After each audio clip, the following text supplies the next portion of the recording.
Vamos aí, gente. Moema, retificando aqui rapidamente, a nossa querida prefeita Geraldo de Freitas também. Boa noite a todos e a todas. Gostaria de saudar a mesa, primeiramente, a professora Miriam, o nosso presidente Lula. E eu estou aqui para agradecer. Eu sou aluna paulista e hoje eu estou formada como assistente social graças ao nosso programa do nosso governo Lula e Dilma.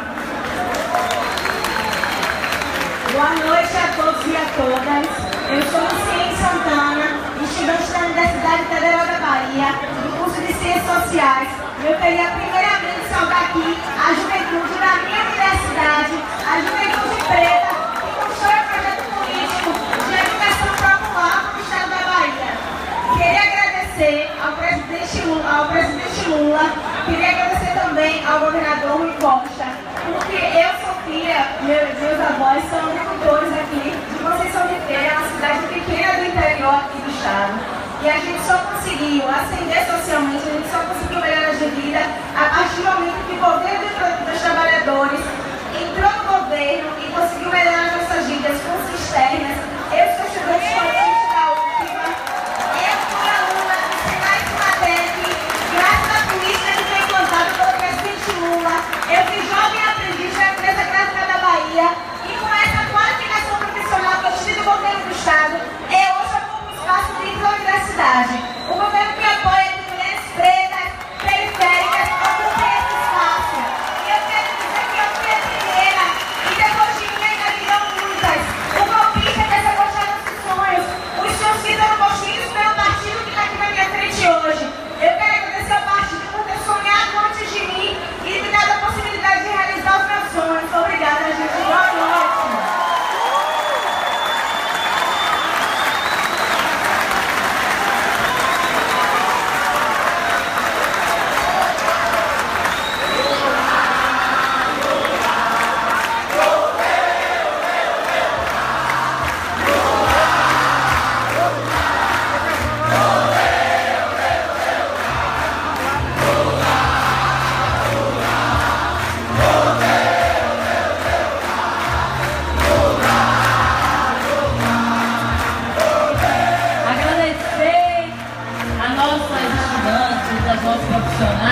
Andressa, Luciene, pelos seus relatos. Também convidar o jurista Felipe Freitas para dar uma palavrinha aqui.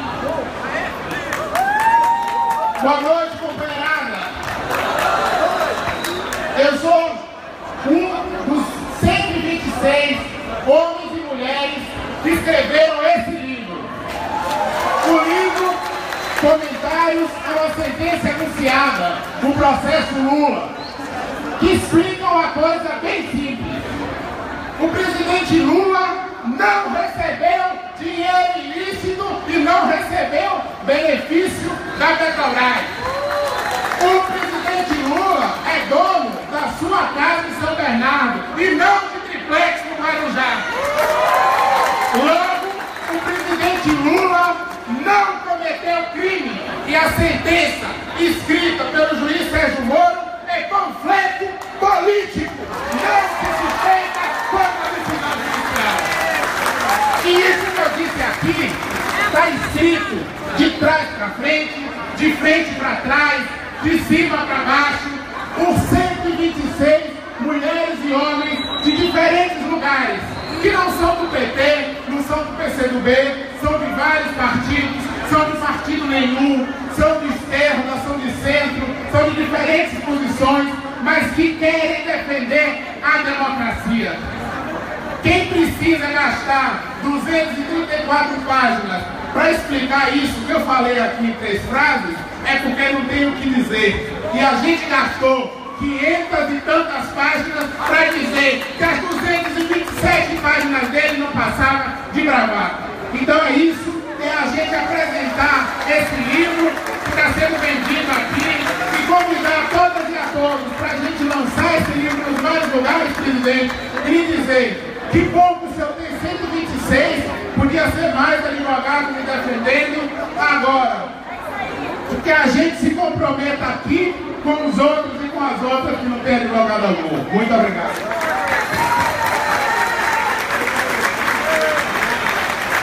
Por favor, vamos agradecer a presença do deputado Alex, o presidente do PT, Gilmar Santiago, Márcio Macedo, vice-presidente nacional do PT.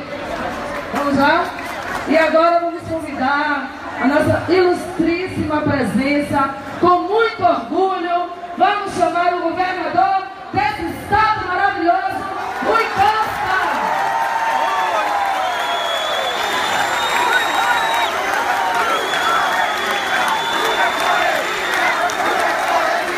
Boa noite! Presidente Luiz Inácio Lula da Silva, esse povo lhe tem no coração e na memória. Quero saudar e abraçar a nossa senadora, presidente do PT, Gleice, e em seu nome saudar todos os senadores, deputados federais aqui da Bahia e do Brasil. Quero saudar e abraçar esse grande governador, o nosso índio, o Wellington, governador do Piauí. E, gente, rapidinho, que eu sei que está todo mundo ansioso para ouvir o Lula. Tá ou não tá? Presidente, esse carinho que o povo lhe demonstrou nas ruas, dos operários lá na obra do metrô, dentro do metrô, aqui, por onde você andar no Nordeste, hoje começa a caminhada do Nordeste. Esse carinho vai estar registrado e já está registrado no Memorial da Democracia. Porque o povo ali da imprensa está reclamando de você, olha. Porque a democracia não é só a luta para organizar associações e sindicatos. A democracia não é só o importante direito ao voto direto, a eleições diretas. Democracia significa oportunidade para toda nossa gente. E, presidente, eu queria sugerir ao Franklin, se ainda não tiver, incorporar no Memorial da Democracia o último relatório do insuspeito Banco Mundial. O último relatório do Banco Mundial sobre o Brasil classifica a década de 2003 até 2013 como a década de ouro do Brasil. Como a década, se alguém for falar de oportunidade de ter uma casa, esta é a década maior da história do Brasil, com Minha Casa Minha Vida. Se alguém for falar de oportunidade de ensino superior, esta é a década que mais se criou universidade na história do Brasil. Se alguém for falar de oportunidade para fazer um curso técnico, e eu fiz assim como você, eu fiz na Escola Técnica Federal. Na minha época, só tinha uma unidade no estado da Bahia, uma. Hoje, depois de você, de Lula e de Dilma, nós temos 35 institutos federais de educação tecnológica em nosso estado. Se queremos falar em um povo tão aflito, ansioso para querer trabalhar, o jovem que saiu do seu curso profissionalizante, que saiu da universidade, tão ansioso por 2018, ansioso para unir esse país e voltar a ter o que o relatório do Banco Mundial diz, que foi o maior período de geração de emprego da história desse país. Portanto, daqui a alguns anos, alguns vão sumir dos livros de história. Agora, quem está definitivamente marcado, não só no coração do nordestino, do baiano, do povo brasileiro, mas quem já escreveu com letras maiúsculas páginas de inclusão social do povo brasileiro chama-se Luiz Inácio Lula da Silva!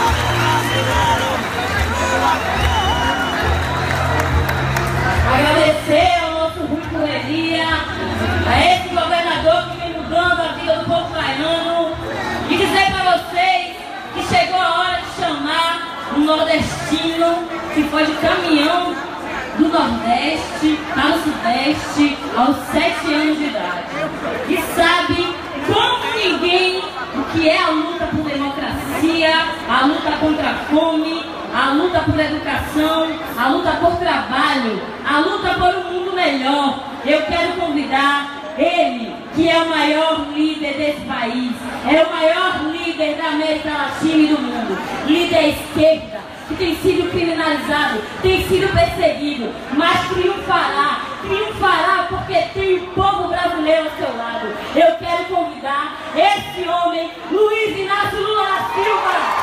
Com muita alegria que passamos a palavra ao ex-presidente da República, Luiz Inácio Lula da Silva. E como não poderia deixar de ser, a nossa cor vermelha. E vamos homenagear o nosso presidente. Vamos, presidente. A bola é sua e a casa é sua.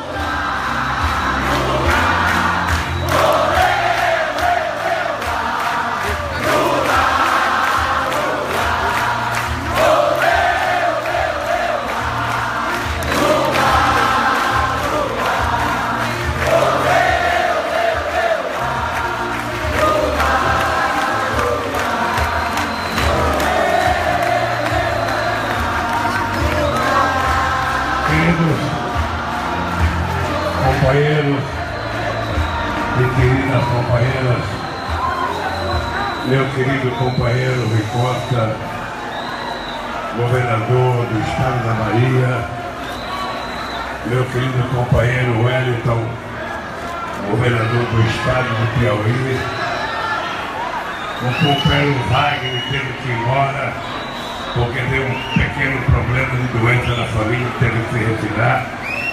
Eu acho que é a primeira vez que eu venho na Bahia que não está o Valdir Pires aqui junto com a gente, porque ele tem algum problema de idade. Quero cumprimentar os nossos deputados, os nossos senadores, sobretudo cumprimentar através da companheira Gleice todos os companheiros dos partidos que estão aqui, cumprimentar a UNE, a CUT e o Movimento Sem Terra, cumprimentar o Gabriel, que tem sido um dos perseguidos desse país, mais injustamente perseguido que eu conheço. Eu tenho orgulho, Zé. Eu fui prestar um depoimento e eu disse para o delegado, depois dele perguntar a todas as pessoas que eu indiquei na Petrobras, eu disse, eu tenho orgulho de ter indicado 2 pessoas e não ter pedido para partido político, nem para ninguém. Foi uma escolha pessoal minha. Foi o Zé Eduardo Dutra, o nosso falecido primeiro presidente da Petrobras, e o Zé Sérgio Gabrielli, que foi o primeiro diretor financeiro da Petrobras. E quando eu indiquei o Gabrielli, diziam que ele não estava preparado para ser diretor financeiro. Com 1 ano e meio de Petrobras, ele já tinha sido eleito o diretor financeiro mais importante de todas as petroleiras do mundo. Portanto, Zé Sérgio, aconteça o que acontecer com você, eu tenho orgulho de você ter sido diretor financeiro e presidente da Petrobras no período do meu governo. Quero agradecer ao companheiro Paulo Camoto, o presidente do Instituto. Para quem não sabe, Paulo Camoto foi diretor do sindicato. Quando eu fui cassado do sindicato 80, a direção do Meneghelli, que assumiu em 80, já assumiu com Paulo Camoto, o tesoureiro do sindicato. É por isso que ele fala bem, grita e percebe que ele é animado, diferentemente de outros japoneses. Quero cumprimentar os companheiros do Instituto, companheiros da Universidade Federal de Minas Gerais que contribuíram para contar essa história, e ao companheiro Frank, que foi praticamente o coordenador de todo esse processo.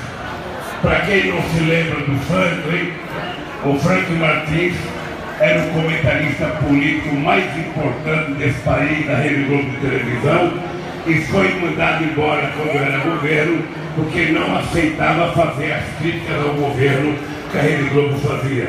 Portanto, ele deve ter perdido o emprego de 50 mil na Globo e foi trabalhar comigo ganhando 8 mil reais por mês, fora o desconto da Previdência.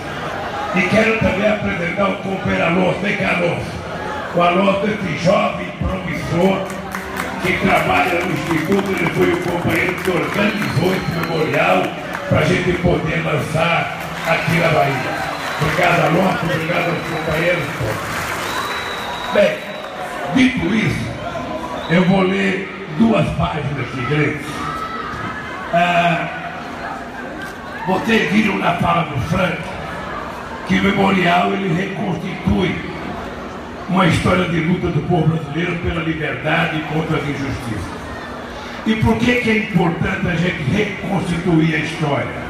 É porque normalmente a história ela é contada pelos vencedores. E durante anos ou durante séculos a gente percebe que a gente vai aprendendo. Ao invés da história verdadeira, a gente aprende a história que os dominadores quiseram que a gente entendesse. Por exemplo, os que deram o golpe em 1964 nunca aceitaram a palavra golpe. Eles disseram que vieram para o governo para poder consertar o Brasil que estava sendo entregue aos comunistas. E ficaram 23 anos. Pois bem, foi aqui na Bahia, e é por isso que eu queria ler esse pedaço aqui, foi aqui na Bahia que essa história começou. Aqui teve início a dominação colonial, o martírio dos indígenas, a exploração desumana dos africanos escravizados. Foi também na Bahia que começou a tenaz e heróica resistência de um povo que foi se formando a garantir de tantas e tantas origens. Episódios como a Revolução dos Malês, a Conjuração Baiana e a Sabinada são exemplos de luta contra a escravidão e a tirania que marcam a formação do povo baiano. Entre tantos heróis da liberdade que a Bahia deu ao Brasil, quero recordar que nesses 3 mulheres, você não era nascida ainda, por isso que você não virou heroína da Bahia.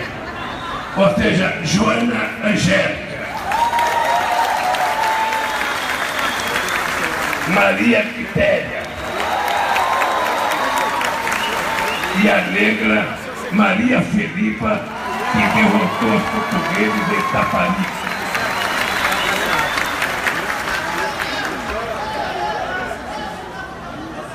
É um privilégio, portanto, falar de história e de liberdade numa terra que tem tanto a nos ensinar. A luta por liberdade e democracia no Brasil teve as mais variadas expressões: os quilombos e as sedições, as revoltas populares, as greves operárias, as ocupações de terra, as manifestações de rua, a organização política dos trabalhadores e as disputas eleitorais.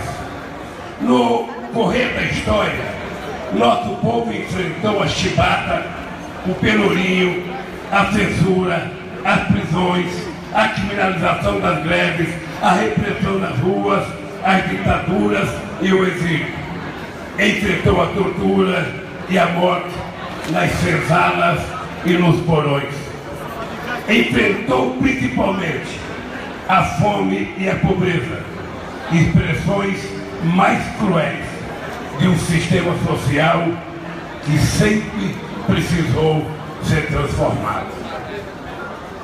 Queridas companheiras e queridos companheiros, vocês sabem como disse o Flank muito bem, a gente queria fazer um museu de verdade.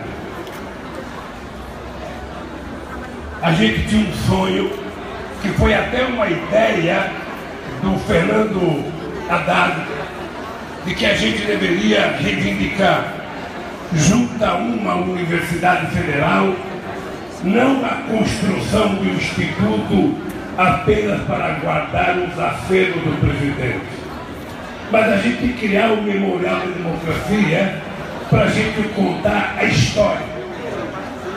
E nós estamos agora sendo processados. Eu vou prestar um depoimento dia 13.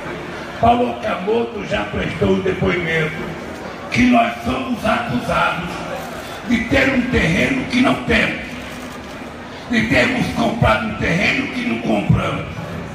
E eu fui nesse terreno uma única vez para que o Paulo Okamoto me dissesse: presidente, estão oferecendo esse terreno para nós comprarmos e nós não vamos comprar porque eu vou reivindicar um terreno da Prefeitura de São Paulo. O Rio de Janeiro queria que eu fizesse um instituto no Rio de Janeiro. Pernambuco queria que eu fizesse um instituto lá na terra onde eu nasci, mas lá era tão longe que ninguém ia, lá em Caetés. E São Bernardo queria que eu fizesse lá. E eu decidi fazer em São Paulo, porque São Paulo é o maior estado brasileiro, é por lá que passa de tudo que a gente possa conhecer, e a gente queria fazer o museu num lugar popular. E o Paulo Okamoto foi na prefeitura, conversou com o prefeito Kassab, e o prefeito Kassab aceitou a ideia de fazer a doação. Mandou uma proposta de projeto, a Câmara aprovou o projeto. Nós encomendamos um pré-estudo do prédio, quando o Ministério Público entrou com embargo para que a prefeitura não pudesse dar um terreno para a gente. E o terreno até agora está embargado, está proibido de ser nosso. E o terreno é lá na Cracolândia. Se o prefeito de São Paulo já invadiu a Cracolândia, imagina se você fizer um museu da democracia na Cracolândia, o que vai acontecer com você.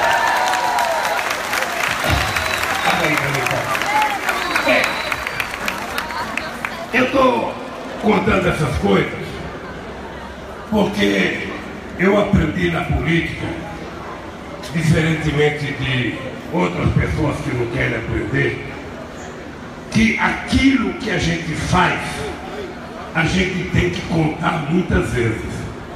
Porque aquilo que a gente não fez, os adversários vão contar. Por exemplo, eu ia receber um título de doutor honoris causa da manhã. Esse título foi me dado em 2011. Um vereador também entrou com um processo na justiça e um juiz federal resolveu suspender o título. Eu queria apenas falar para esse vereador que eu não conheço, que ele tem o direito de não gostar de mim, porque ele é do DEM. E quem é do DEM não precisa gostar de mim.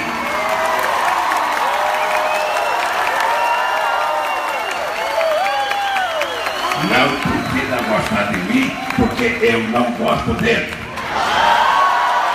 E não gosto por uma questão pessoal.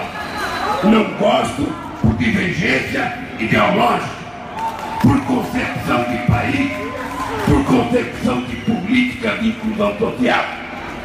Bem, agora o que ele não sabe é que para mim receber o título era importante. Mas eu já recebi, quando foi aprovado na universidade, que eu era dono do título. Eu já recebi.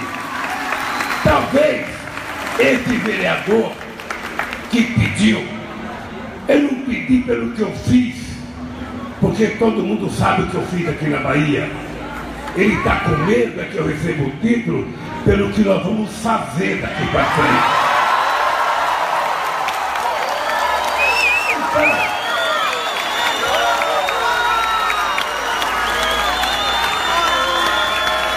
Então amanhã nós vamos lá em Cruz das Almas. Quero dar um beijo na testa do reitor. Quero dar um beijo na testa dos professores e professoras. E quero dar um abraço nos estudantes. E dizer para eles que não se preocupe com a formalidade do título. Para mim o que interessa é o reconhecimento. Porque eles não me deram título apenas pelo que eu vou fazer. Eles me deram o título porque foi um cidadão, torneiro mecânico, sem diploma universitário, que fez mais universidade na história desse país.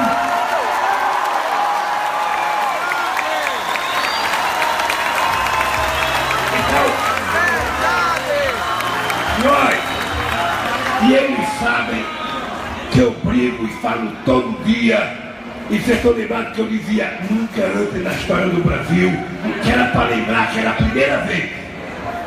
Se eles têm vergonha de contar a história deles, nós não temos de contar agora.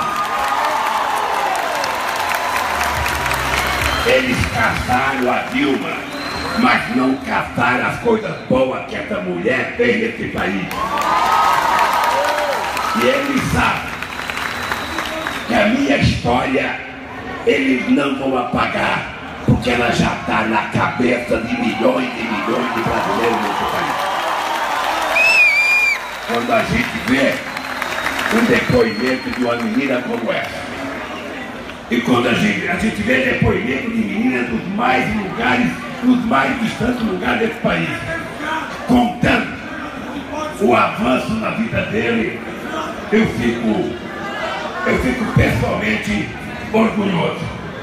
Então eu queria dizer para vocês uma coisa, companheiro Paulo, esse memorial, ele ainda vai dar o que falar. Nós precisamos divulgar para que as pessoas tenham acesso. Não é possível que esse povo se informe pela Rede Globo de televisão. Não é possível. Não é possível que esse povo se informe por televisões que só passam filmes estrangeiros e sequer colocam filmes brasileiros de horário nobre do povo existir. Esse país está tão engraçado que até debate político que poderia ser 9 horas para o povo assistir, ele é quase que à meia-noite, quando o povo já está dormindo. Me parece que ele passa programa político só para formadores de opinião. Porque quando eles têm um canal que não tem audiência, a desculpa deles é que não precisa ter muita audiência. Tem formadores de opinião. Quem são? Os jornalistas deles, que ganham para falar bem deles e que ganham para falar mal do PT, para falar mal do Lula, para falar mal do PCdoB, para falar mal da CUT, para falar mal do Sem Terra, para falar mal de todos aqueles que lutam a vida inteira para que o povo mais humilde possa ter um pouco de participação. Eu tenho orgulho de ter vivido neste país o período mais exitoso da política. Eu tenho, companheiro Rui, no meu mandato, foram 74 conferências nacionais. 74 que tinha conferência municipal, estadual e nacional. Para a gente decidir política de cultura, política de mulheres, política de educação, política LGBT, política de comunicação, política de segurança, política de pessoas com deficiência física, portadores de cuidados especiais, discutir a política de rancenianos, discutir a política de moradores de rua, a política de catadores de papéis, a política dos quilombolas, a política dos indígenas, tudo isso era discutido em conferência nacional para que o povo ajudasse a gente a decidir as coisas boas desse país. É por isso que eles não conseguem apagar. E é por isso que eu resolvi voltar a andar pelo país. Porque eu não quero andar para falar de eleição, que eu nem posso, e nem está na época.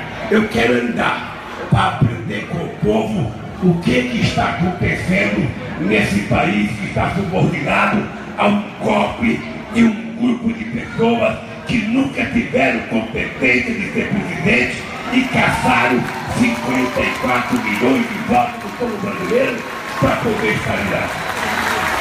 Meu companheiro, eu digo todo dia, eu nasci em Caetés.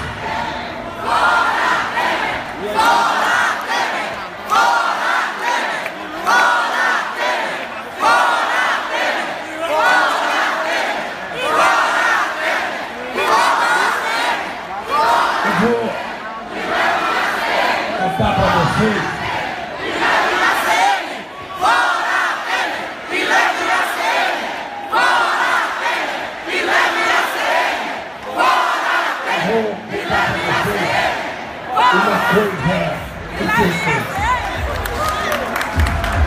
Uma ideia vale por 500 discursos. Aliás, uma ideia vale mais do que qualquer coisa se essa ideia for boa e essa ideia for captada por milhões e milhões e milhões de seres humanos. E eles sabem que quando nós ganhamos a presidência a primeira vez, a gente tinha a disposição de provar ao povo brasileiro que um outro Brasil era possível. E que era possível colocar meninos negros, sabe, e meninas negras da periferia de escola pública, da universidade, para disputar com os brancos de olhos azuis uma vaga no banco de universidade. E não era preconceito contra o branco, não. Não era que eu tenho qualquer raiva contra o branco, eu era casada com uma galega de olho azul. Não era o problema. O problema que eu queria era provar em que o único lugar em que a gente pode garantir igualdade de condições para os seres humanos é a gente colocar os dois numa mesma sala de aula, do lado de uma carteira, com o mesmo professor. E eu tinha certeza que isso ia acontecer. E quando nós criamos o ProUni, apesar do preconceito contra o ProUni, um ano e meio depois, 15 matérias, os alunos do ProUni eram melhores do que os alunos que não eram do ProUni. Quando nós aprovamos o Enem, nós fomos muito criticados por termos o Enem. E nós fomos criticados por quem? Por aqueles que eram donos da famosa indústria do vestibular. E nós criamos o Enem para dar mais chance de facilitar a vida das pessoas mais humildes que queriam estudar. Então eu tenho orgulho de encontrar gente que fala assim para mim, presidente, eu sou o primeiro doutor da minha família, presidente. Minha mãe é doméstica, eu sou médica, meu pai é pedreiro, eu sou engenheiro, meu pai é zelador de cemitério, eu sou diplomata, meu pai é ajudante de pedreiro, eu sou advogado. Esse é o orgulho que eu vou carregar no meu túmulo pro resto da vida.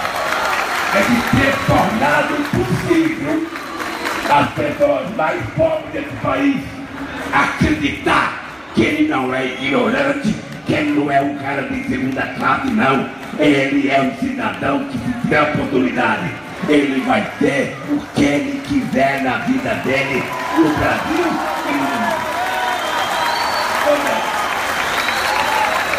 É por isso que é importante a gente criar a nossa história. Quando nós chegamos no governo, Rui, você já trabalhava aqui com o VAR. Tinha linha de transmissão. E embaixo da linha de transmissão tinha milhares de pessoas vivendo nas trevas, na base do candeeiro, porque os governantes não tinham coragem de puxar um fio, porque pobre não podia pagar. E pobre não podendo pagar, não podia ter energia elétrica. E nós decidimos que a Constituição diz que todos são iguais perante a lei e o pobre tem direito à energia elétrica. E o Estado tem que pagar. Quando nós ganhamos, Rui, pobre passava de chinelo na porta do banco, que era suspeita de ladrão. Eu lembro, João Paulo, eu lembro que os trabalhadores rurais nem entravam num banco se tivesse de sandália, com pé sujo de areia, porque o gerente tinha se acostumado a emprestar muito dinheiro para um só e ainda fumar um charuto junto.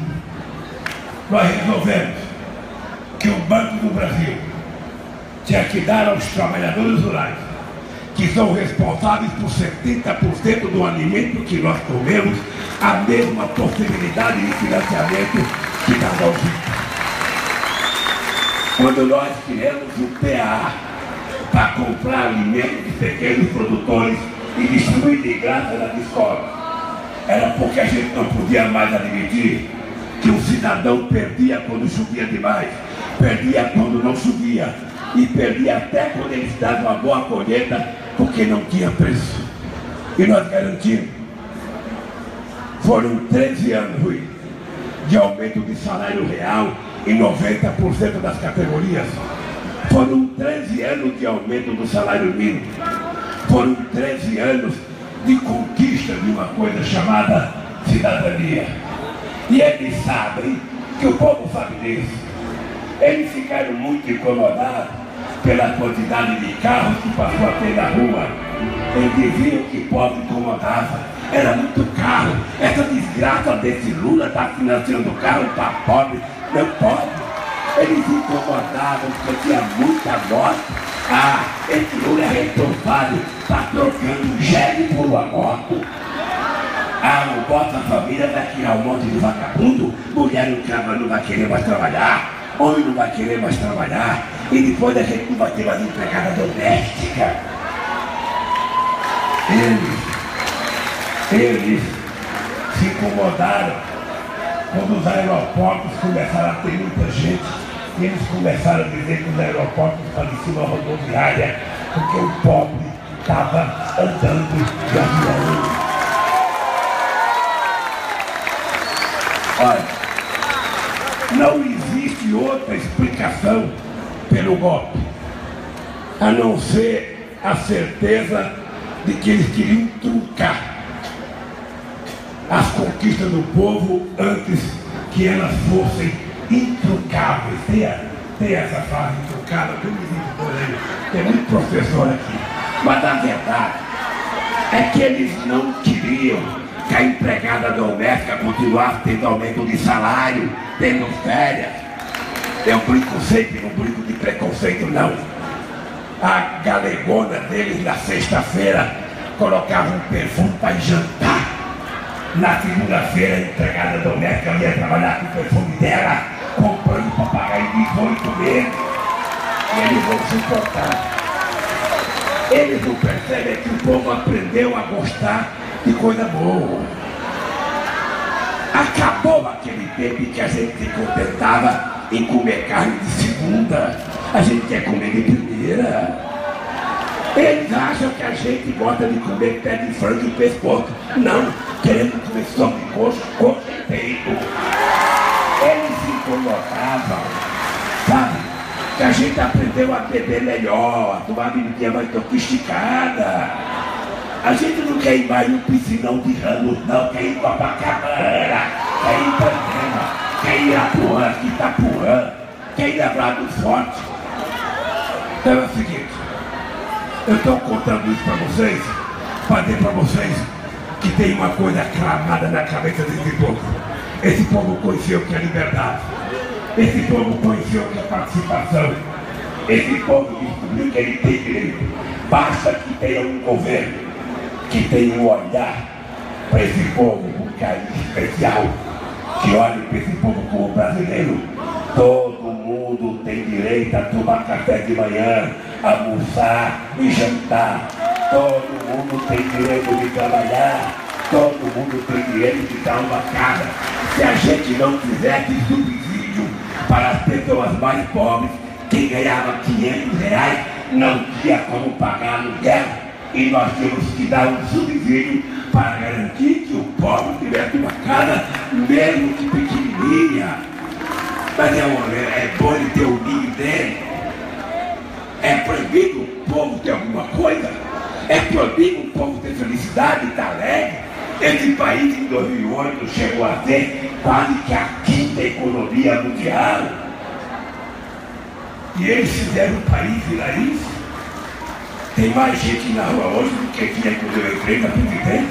O povo voltou a pedir esmola na praça.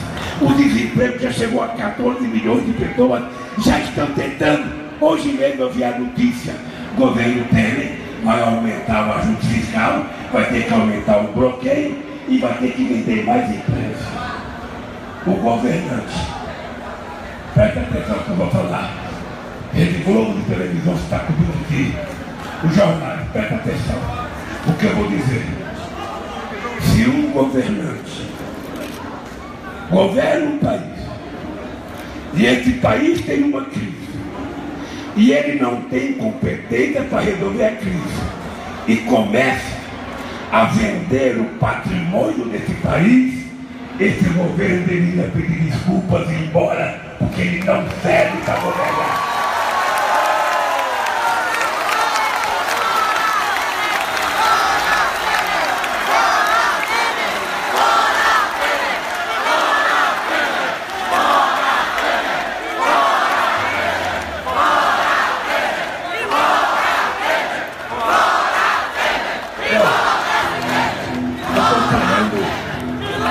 Eu estou tentando ensinar aqui o Pai Nosso para vigário. Mas eu queria terminar chamando a vocês a responsabilidade, como é importante a gente conhecer a nossa própria história. Você sabe que o Brasil, ô Franklin, é um país que não tem herói. O Brasil, ele tem vergonha de construir heróis. Você vai em Cuba, tem 800 heróis, um cada esquina. Você vai nos Estados Unidos, tem 500 ou 1 milhão de heróis. Você vai na Rússia, tem herói. Vai na China, cada esquina tem um heróizinho. Aqui no Brasil, a gente não tem herói. Pois não. Então deixa eu contar uma história para vocês. Contar uma história para vocês. Esse país teve um homem que teve a ideia, não era nenhum operário pobre não, era um alferes, que teve a ideia de lutar contra a coroa para diminuir a quantidade de impostos que a gente mandava para a coroa. E esse cidadão resolveu começar a juntar gente assim como vocês para discutir uma coisa de independência, libertar o Brasil de Portugal. Em 1792, esse homem foi enforcado. Além de enforcado, ele foi esquartejado. Além de esquartejado, cortaram a sua carne. E além de cortar a carne, salgaram. E penduraram nos postos, hoje Ouro Preto, para que ninguém nunca mais ousasse a lutar pela independência. 30 anos depois, em 1822, foi conquistada a independência desse país. Não importa se foi um acordo, um conchavo, um acerto, mas foi conquistada a independência. Significa que a ideia da independência criou força. Aí veio a proclamação da República, esse é o fato mais engraçado. Aí o pessoal já estava com o saco cheio de Dom Pedro, ele que estava governando há 67 anos, era namorador demais, que gastava demais, não sei o que lá. Vamos tirar Dom Pedro, vamos acabar com esse tal de monarquia e vamos criar a República. Gente lá de São Paulo também. Gente lá de São Paulo. Aí derrubaram Dom Pedro e fizeram a proclamação da República. Aí descobriram que não tinha referência heróica. Quem é que eles foram buscar para ser herói? Aqueles que eles mataram em 1792, enforcaram, esquartejaram, sagaram a carne para ninguém nunca mais lembrar deles. Foi a mesma elite que foi pegar esse amaldiçoado e transformá-lo em herói nacional para poder garantir o êxito da proclamação da República. Por que eu contei essa história para vocês? Porque essa perseguição que eles estão fazendo a mim, eles pensam que me incomoda e às vezes incomoda. Mas eu estou com medo, não é o que está acontecendo comigo. Eu estou com medo do que está acontecendo. São com milhões e milhões e milhões de crianças que estão ficando desnutridas outra vez nesse país. Eu estou com medo porque o Brasil voltou a participar do mapa da fome outra vez. Eu estou com medo porque o Brasil virou motivo de gozação no exterior. O nosso passaporte virou piada no exterior. Então eu queria dizer para eles uma coisa. A ideia da liberdade, a ideia da democracia, a ideia da participação social é uma ideia muito forte. Então não adianta achar que acabando com o Lula acaba com isso, porque o problema do Brasil não é o Lula, são os milhões e milhões de brasileiros que têm consciência política e que não aceitam mais o retrocesso. Se o problema do Brasil fosse eu mesmo me matava. Pronto, aqui, acabei. É que eu sei que vai piorar. Então eu queria dizer para vocês, olha, estou com 71 anos, perto de fazer 72, com a vontade de lutar como se eu tivesse 30. E eu quero que ele saiba. Eu não sou nenhum revolucionário. Eu sou um despertador de consciência. Eu quero andar por esse país para mexer com a consciência desse povo. E mostrar para ele que durante 300 anos a seca do Brasil era lamentada por todo mundo. E eles nunca tinham feito nada para melhorar o problema da seca. Nós fizemos. Não só levando água para o estado que não tinha água, como foi feito 1.400.000 cisternas para levar água para as pessoas que tinham um cabritinho que não deve ser. Então eles têm que saber de uma coisa, gente. Se preparem.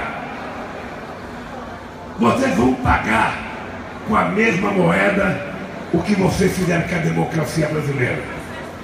Vocês truncaram a democracia, tirando uma presidenta eleita legitimamente.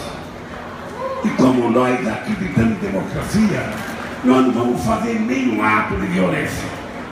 Nós vamos fazer um ato de democracia. Esse país tem que se preparar, porque em 2018 a gente vai ter que colocar uma pessoa democrática para governar esse país. E a gente tem que começar a organizar já. E vocês sabem que ainda falta muito tempo. Não existe candidato, mas nós saberemos quem é o candidato na hora certa. O que eles têm que saber, é que uma pessoa que nasceu em Garanhuns e não morreu de fome até completar 5 anos de idade, não tem medo de estar lutando para que todo o povo brasileiro possa conquistar definitivamente, através da democracia, a sua cidadania. Gente, um beijo no coração. Um beijo. E vamos continuar lutando. Olha, eu quero dizer uma coisa para vocês. O que o Rio está fazendo na Bahia não é pouca coisa. A gente quer andar o Brasil e chegar na Bahia, percebe que esse estado aqui está dando um salto de qualidade extraordinário. Porque se tem uma coisa que nós ensinamos para eles, é que o PT sabe governar mais do que a elite brasileira que governa aqui. Parabéns, Rio, parabéns ao Locamoto e parabéns ao querido, amado e extraordinário homem e mulher da Bahia. Um beijo, gente.